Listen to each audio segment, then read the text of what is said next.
Imaginez un peu la scène. Un navire d'aide humanitaire est intercepté en plein milieu de la mer.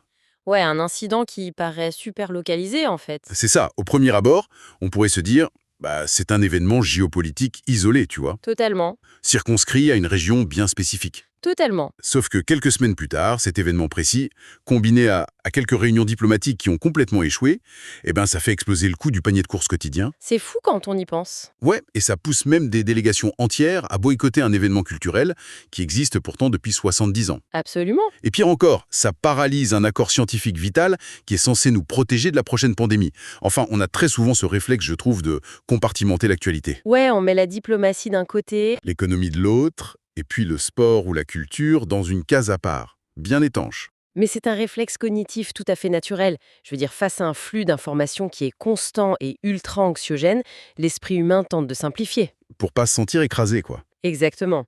Le problème, le vrai problème, c'est que cette simplification masque la véritable architecture de notre monde. C'est-à-dire? Bah aujourd'hui, le monde s'apparente beaucoup plus à un écosystème nerveux ultra réactif qu'à des blocs séparés. Et c'est exactement ce que nous allons disséquer aujourd'hui. Bon, décortiquons tout ça.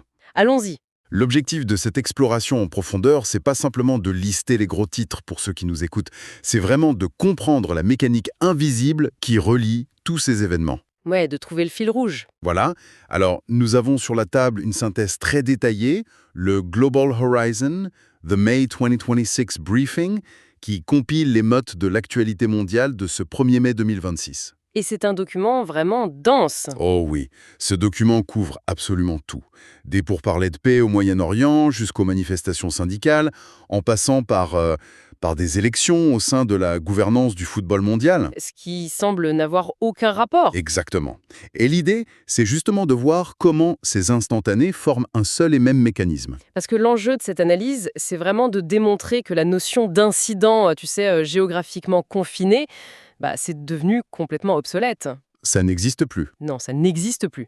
Une friction dans une salle de négociation à Washington ou à Téhéran, ça modifie instantanément la structure des coûts d'un agriculteur européen. Ouais. Ou même l'accès aux soins d'un patient asiatique, en fait, la transmission est devenue systémique. Alors, entrons directement dans le vif du sujet avec ce qui constitue un peu la base de l'instabilité actuelle. La géopolitique. Exact. Les notes du briefing de ce mois de mai 2026 mettent en évidence des tensions diplomatiques majeures, particulièrement entre les États-Unis et l'Iran. Un dossier toujours très inflammable. Toujours.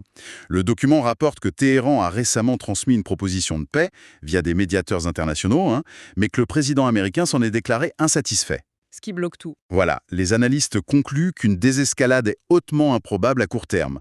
Et en parallèle, et toujours dans la même région d'ailleurs, les notes font état de l'interception par Israël de navires d'aide humanitaire destinés à Gaza. Avec les réactions qu'on imagine. Concentration de points de rupture géopolitique au Moyen-Orient.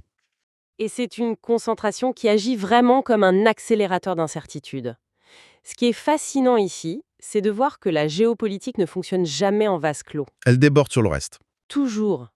Elle est le sous-jacent de l'économie mondiale. Et le document est très clair sur les conséquences matérielles de cette impasse diplomatique. Ah oui, l'économie réagit. Complètement. Les marchés de l'énergie réagissent même brutalement. Et c'est là que je veux m'arrêter un instant, parce que le chiffre qui est avancé dans le rapport, honnêtement, il m'interpelle. Les 24%?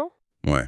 Le briefing projette que les prix de l'énergie pourraient bondir de 24% sur la seule année 2026 à cause de cette instabilité. C'est un bond colossal. Mais attends, on a déjà traversé des crises géopolitiques majeures dans cette région par le passé, non? Et ce, sans que l'économie mondiale ne s'effondre avec des chiffres pareils. C'est vrai. Alors pourquoi une projection de 24% aujourd'hui? Qu'est-ce qui a fondamentalement changé dans la mécanique des marchés pour justifier une telle flambée? C'est une excellente question. La réponse, en fait, elle réside dans la fragilité structurelle de nos chaînes d'approvisionnement actuelles. D'accord. Il ne faut pas imaginer l'économie mondiale comme, je sais pas, un bloc de béton qu'on viendrait frapper. C'est beaucoup plus instable que ça. C'est quoi alors? C'est plutôt comme une tour de Jenga. Hein? L'image est bonne. Tu vois, quand on a déjà retiré plusieurs blocs au fil des crises précédentes, genre les chaînes logistiques qui sont ultra tendues, les réserves stratégiques ont diminué, puis l'inflation sous-jacente qui est déjà là, La tour vacille déjà. exactement. Le marché ne réagit plus simplement à un incident isolé comme l'interception d'un seul navire, il tarife le risque d'un effondrement systémique total. Ah, je vois. Donc ce chiffre de 24%, c'est pas seulement le coût du pétrole qui manque aujourd'hui. Non, pas du tout. C'est carrément la panique anticipée face à tout ce qui pourrait manquer demain. Précisément. Les marchés intègrent ce qu'on appelle l'interdépendance militarisée. L'interdépendance militarisée. Le terme est fort. Mais c'est la réalité. L'énergie, c'est plus seulement une marchandise soumise à l'offre et à la demande, tu vois. Elle est devenue une arme explicite. Ouais, un moyen de pression. C'est ça. Lorsqu'une désescalade diplomatique échoue, les acteurs économiques savent très bien que les approvisionnements énergétiques seront les tout premiers leviers utilisés par les États, Et la hausse des prix s'emballe, avec un effet de contagion implacable, qui détermine le coût du fret maritime, qui détermine le prix des matières premières, qui détermine à son tour le coût des engrais agricoles. et donc, au final, le prix des tomates ou du blé. Exactement. Ça dicte le prix des denrées alimentaires de base. Qui nous amène de fait à la réalité de la rue. La conséquence logique. Bah oui, parce que si le prix de l'énergie et donc la nourriture et les biens essentiels bondit de manière aussi agressive, l'impact sur le quotidien y devient juste intenable pour la plupart des gens. C'est inévitable. Que ce 1er mai 2026 est marqué par des manifestations d'une ampleur qualifiée d'historique. Oui, on parle de millions de personnes. Des millions de personnes mobilisées à travers le monde, avec des revendications très claires. Hausse des salaires, meilleures conditions de travail et surtout une action urgente contre le coût de la vie. Le pouvoir d'achat, c'est le nerf de la guerre. Mais là encore, je vais me faire l'avocat du diable. Vali. Des manifestations pour le pouvoir d'achat un 1er mai, c'est un peu le calendrier syndical habituel, non? Vu de loin, on pourrait se dire ça, oui. Alors en quoi ces mouvements de 2026 se distinguent-ils au point que nos analystes les jugent carrément historiques? Qu'est-ce que tout cela signifie vraiment? La différence fondamentale, elle réside dans l'universalité de la fracture. C'est-à-dire? Eh bien, habituellement, les revendications d'un 1er mai sont très ancrées dans le contexte politique local d'un pays. On va contester une réforme gouvernementale spécifique. Une loi sur les retraites, un choix fiscal? Voilà, des choses très locales. Or, les notes montrent que ce à quoi nous assistons en ce mois de mai 2026, c'est une réaction totalement synchronisée. À l'échelle mondiale. Oui, face à une pression macroéconomique globale. Ce n'est plus simplement une négociation classique entre des travailleurs et leur gouvernement local. C'est plus profond que ça. C'est le symptôme de la rupture du contrat social et ce, à l'échelle de la planète entière. Quand on parle de rupture du contrat social, on parle bien de cette promesse implicite qui dit « Si vous travaillez dur et que vous participez au système, vous pourrez subvenir dignement à vos besoins ». C'est bien ça? C'est exactement ça. Et l'inflation énergétique dont nous parlions tout à l'heure, elle agit comme un acide sur ce contrat. Et le range. Complètement. Les millions de personnes qui sont dans les rues aujourd'hui réalisent que, peu importe leurs efforts au niveau individuel, la valeur de leur travail est siphonnée Siphonné par une inflation générée à des milliers de kilomètres de chez eux. par des jeux de pouvoir géopolitiques sur lesquels ni eux, ni même leur propre gouvernement d'ailleurs, n'ont de prise directe. C'est un sentiment de dépossession totale. Absolument. Le citoyen ordinaire comprend que son agentivité, sa capacité à influencer sa propre qualité de vie, eh bien, elle a été confisquée par une instabilité lointaine. Ce qui génère beaucoup de colère. Et ça dépasse la simple grogne économique, on touche là à une véritable défiance institutionnelle. Et cette défiance, le pire, c'est qu'elle ne se limite pas aux citoyens envers leurs dirigeants. Ah bon? Non, elle contamine aussi les relations entre les États eux-mêmes, Ah oui? particulièrement lorsqu'il s'agit de coopérer sur des enjeux de survie collective. Le briefing aborde un point qui illustre ça à la perfection, cette paralysie de la confiance. Oui, et c'est un point de ce rapport qui m'a particulièrement frappé. C'est là que ça devient vraiment intéressant d'ailleurs. C'est la partie sur la santé, c'est ça? Exactement. On y apprend qu'une grande institution de santé internationale a été contrainte de reporter un traité mondial sur les pandémies. Un traité pourtant décrit comme crucial par tous les experts. Crucial, oui. Et la raison évoquée dans le texte, elle est ahurissante. C'est un blocage politique. Les pays n'arrivent tout simplement pas à s'entendre sur le partage des informations concernant les virus dangereux. Et ils n'arrivent pas non plus à garantir un accès équitable aux futurs vaccins. Chacun pour soi. En lisant ça, j'ai eu une image assez absurde qui m'est venue en tête. Je t'écoute. C'est un peu comme si, dans un quartier résidentiel, la forêt d'à côté commençait à prendre feu. Tout le monde voit la fumée, on est d'accord ? Ouais, le danger est évident. Mais au lieu de se cotiser pour acheter un camion de pompiers collectif, le projet est annulé. Pourquoi? Simplement parce qu'aucun voisin ne veut confier la clé du garage aux autres. C'est ridicule. L'analogie est très juste, très visuelle, bien qu'elle souligne, malheureusement, le caractère tragique de la situation actuelle. C'est consternant. Et si l'on relie cela à la situation globale, le rapport cite d'ailleurs des experts qui lancent un avertissement très sévère. Qu'est-ce qu'ils disent? Ils expliquent que cette incapacité à s'entendre rappelle tristement les fractures qu'on a observées lors de la précédente grande pandémie mondiale. On n'a rien appris en fait. Pire que ça laisse penser que le monde n'est absolument pas prêt pour la prochaine crise sanitaire. Mais comment on en arrive là? Comment, après avoir traversé les traumatismes sanitaires récents que l'humanité a connus, comment des États peuvent-ils encore concevoir le séquençage d'un virus dangereux comme une donnée à garder secrète? Plutôt que de le voir comme une menace à neutraliser collectivement, tu veux dire? Exactement. C'est irrationnel. Ce serait irrationnel dans un monde en paix. Mais le fait est que nous sommes entrés dans l'ère du bionationalisme. Le bionationalisme? Radical dans le contexte géopolitique ultra tendu que nous avons esquissé plus tôt, la logique des États devient malheureusement très compréhensible. Ah, tu penses? Dans un monde où la diplomatie est en panne, où l'économie est militarisée comme on l'a vu, la confiance internationale, elle est à zéro. C'est vrai que la confiance est morte.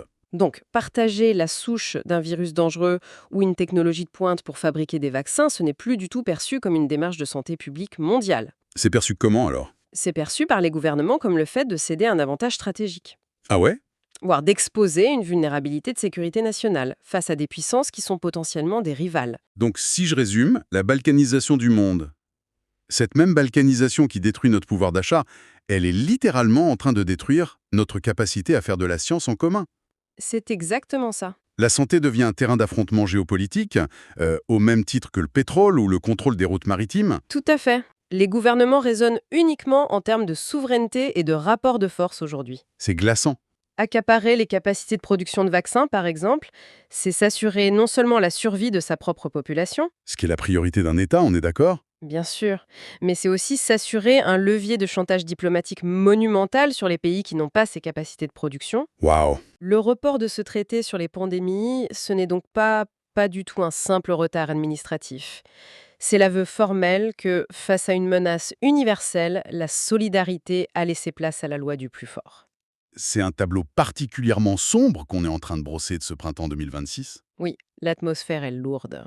Surtout qu'historiquement, quand la réalité politique et économique devient aussi écrasante, l'humanité a toujours cherché refuge dans l'évasion. Le divertissement. Ouais, le divertissement. On allume sa télévision pour regarder un grand match, on suit un festival prestigieux pour s'évader, pour trouver un espace de neutralité. Une bulle d'oxygène. Exactement. Mais la dernière partie de notre briefing vient violemment percuter cette illusion. En effet. L'idée qu'il existerait encore des sanctuaires épargnés par les rapports de force internationaux, c'est sérieusement mis à mal par les événements rapportés dans ces notes. Prenons le domaine culturel d'abord, si tu veux bien. Allons-y. Le document évoque un grand événement culturel international qui d'ailleurs célèbre ses 70 ans. C'est une institution. 70 années d'existence, c'est quand même censé être un moment de célébration, tu vois. Hmm. Un rassemblement des peuples par l'art, la musique, etc. Sur le papier, oui. Et pourtant, le briefing décrit un climat extrêmement tendu en coulisses, marqué par le fait que plusieurs pays ont purement et simplement décidé de se retirer de l'événement pour des raisons politiques. Des boycotts assumés. Des boycotts, voilà. Et ce, alors même que des millions de téléspectateurs sont attendus à travers le monde pour regarder ça. Autant je comprends que la santé et l'énergie soient des enjeux de sécurité nationale, on l'a bien expliqué, Ouais. mais là, je suis surpris. Quel est l'intérêt stratégique de saboter un événement culturel ou musical? C'est ce que l'on appelle l'arsenalisation du soft power, la puissance douce. L'arsenalisation du soft power, c'est-à-dire? Et bien aujourd'hui, les conflits militaires directs ou les guerres économiques totales, c'est extrêmement coûteux et dangereux pour tout le monde. C'est sûr. Du coup, les États cherchent des arènes de substitution pour s'affronter. Et la culture en est une. Parfaitement. Se retirer publiquement d'un événement culturel qui est très très suivi, c'est faire de la diplomatie publique. Ah, je comprends. On utilise la scène pour faire passer un message. C'est envoyer un message de réprobation très fort qui va contourner les chancelleries traditionnelles pour s'adresser directement aux millions de citoyens qui sont assis devant leurs écrans. C'est du marketing politique à grande échelle. C'est utiliser l'audience d'un événement festif comme un mégaphone politique. Donc, la scène d'un festival, sous ces airs innocents, devient littéralement une extension du pupitre de l'ONU. C'est tout à fait ça. Et si l'on regarde le monde du sport dont parle aussi très abondamment le briefing, le constat est assez similaire, mais la dynamique est peut-être encore plus cynique, non? Ah, le sport brasse tellement d'argent. Oui. Le document résume un week-end sportif exceptionnel, par exemple. Des matchs de football aux enjeux cruciaux pour les classements. Très suivi. Le grand retour d'une compétition de course automobile très spectaculaire et même plus pointue, une finale captivante du championnat du monde de snooker. La passion du public est toujours là. L'engouement du public est total. Mais le rapport ne s'arrête pas au terrain ou à la piste. Il souligne qu'en coulisses, c'est une bataille institutionnelle féroce, Toujours les institutions. notamment avec la réélection imminente du dirigeant actuel à la tête de l'institution qui régit le football mondial. Une réélection qui fait couler beaucoup d'encre. Oh oui, elle confirme son emprise absolue tout en suscitant de très vifs débats sur la gouvernance et la transparence de ce sport. Ce contraste me fascine. C'est très révélateur. Ce contraste absurde entre l'émotion populaire brute dans les stades et la froideur des manœuvres de gouvernance dans les bureaux. Et pourquoi, à ton avis, des chefs d'État ou de très puissants fonds d'investissement s'intéressent-ils autant à la gouvernance du football ou à l'organisation de courses automobiles? Pour l'argent. Pas seulement. C'est parce que ces sports captivent l'attention d'une immense partie de l'humanité. L'attention, c'est le pouvoir. Contrôler les institutions sportives, ou du moins les influencer fortement, ça permet à des acteurs étatiques de redorer leur image internationale. Le fameux sport-washing. Exactement. Ça leur permet d'établir des réseaux d'influence mondiaux et de normaliser leur statut sur la scène internationale. Et ce, peu importe leur passif géopolitique. C'est à la fois fascinant et, franchement, un peu déprimant. C'est la perte de l'innocence. Oui, voilà. Le supporter qui regarde la finale de snooker ou qui s'enthousiasme pour sa course automobile préférée, il vit un moment de pure évasion. Il veut juste voir du beau jeu. Mais au-dessus de lui, très loin au-dessus, dans les loges VIP et les conseils d'administration, ce sont exactement les mêmes logiques de domination qui ont fait échouer la paix au Moyen-Orient ou le traité sur les pandémies. Ce sont les mêmes leviers. Ce sont ces logiques qui sont à l'œuvre. Et c'est la dure leçon de ce briefing de mai 2026, la neutralité n'existe plus. Elle a disparu. Que l'on regarde le prix du fret maritime, les cortèges syndicaux d'un 1er mai, les protocoles d'un laboratoire de virologie ou même les élections d'une fédération sportive, Tout est lié. on observe simplement les différentes facettes d'un seul et même prisme. On vit dans un monde où chaque interaction est devenue une transaction de pouvoir. Eh bien, ce parcours à travers le Global Horizons, The May 2026 Briefing, montre, je trouve, à quel point il est essentiel de changer notre façon de consommer l'information. C'est indispensable aujourd'hui. Parce que si l'on se contente de lire qu'un bateau a été intercepté d'un côté, Ouais. puis que l'inflation est à 24% de l'autre, Mhm. et enfin qu'un traité de santé a été repoussé, on a juste l'impression de subir une loi de série catastrophique. Et on angoisse. Voilà. Mais quand on comprend les mécanismes, l'interdépendance militarisée, la rupture du contrat social et l'utilisation du divertissement comme outil de diplomatie, on replace la rationalité au cœur du chaos. C'est tout l'intérêt de ce genre d'analyse. Comprendre le comment et le pourquoi, c'est retrouver une forme de maîtrise intellectuelle sur un monde qui semble souvent échapper à tout contrôle. Tout à fait. L'anxiété naît très souvent de l'incompréhension face à des événements perçus comme aléatoires. Exactement. Démonter la mécanique de ces crises interconnectées, ça permet d'avoir une lecture plus claire des véritables rapports de force qui façonnent notre quotidien. Et pour clore cette analyse détaillée, tout ce que nous venons de décortiquer m'amène à une réflexion finale. Je t'écoute. C'est une idée qui ne figurait pas explicitement dans les notes qu'on a lues, mais qui, selon moi, en est l'ombre portée. Vas-y. Pendant des décennies, on a pensé que les défis globaux, le commerce, la santé, la culture, allaient naturellement effacer les frontières et forger une humanité unie. Le grand rêve de la mondialisation. C'est ça. Or, si l'on observe que les traités de santé censés nous sauver la vie, Ouais. que les événements culturels censés nous rassembler, Mhm. et que les compétitions sportives internationales, si tout cela devient aujourd'hui les tout premiers théâtres de nos divisions et de nos boycotts, Où est-ce que tu veux en venir, Sam? eh bien, peut-on en conclure que l'idée même de mondialisation est en train de muter vers une ère de tribalisme assumé, mais joué à l'échelle planétaire, C'est une perspective qui donne le vertige et qui mérite vraiment qu'on s'y attarde sérieusement. n'est-ce pas? Nous laisserons notre public méditer sur cette question et tirer ses propres conclusions. Il est fascinant de voir à quel point tout s'entremêle. C'est sûr. Continuer d'interroger les évidences, de chercher la mécanique derrière les gros titres et surtout de cultiver votre esprit critique. À très bientôt pour une nouvelle plongée au cœur de l'information.